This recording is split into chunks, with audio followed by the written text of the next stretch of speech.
The Department of Forest and Environment, Government of Meghalaya, through the Office of the Divisional Forest Officer, Khasi Hills Wildlife Division, had organized a valedictory function to Wildlife Week 2022 at the Lady Hydari Park, Shillong on the 12th of October 2022.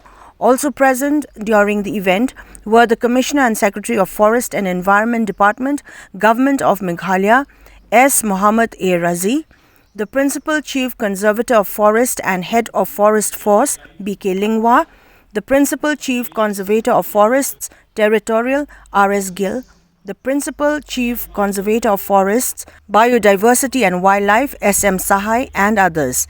The theme for this year's Wildlife Week is Recovery of Key Species for Ecosystem Restoration. The Minister of Forest and Environment, James P.K. Sangma, was the chief guest during the event.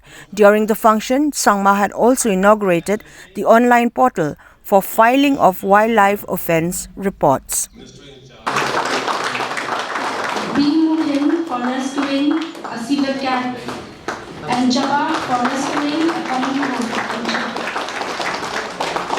wildlife sanctuary. He has meticulously collected information related to wildlife and is much loved by his community reserve members.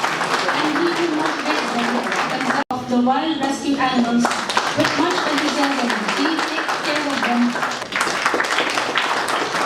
And we have the Halwa. His community reserve. Our state, Meghalaya, is blessed with many beautiful and varied forms of wild fauna and flora. And the Forest and Environment Department, through the Wildlife Wing, is sparing no effort in raising awareness of the multitude of benefits this offers to the residents of the state.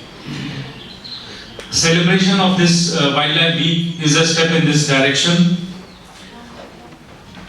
This celebrations, this valedictory function, this celebration are also a reminder of all of us for the urgent need to step up the fight against wildlife crime and the human-induced reduction of species, which has wide-ranging economic, social, and environmental impact.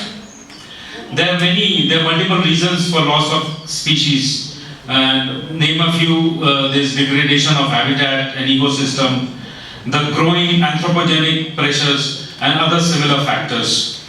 So, keeping that in mind, the Forest and Environment Department has been the custodian of such a fragile and incredibly complex ecosystem in the state, is trying to put in place the best possible mechanism to conserve and protect our rich natural heritage.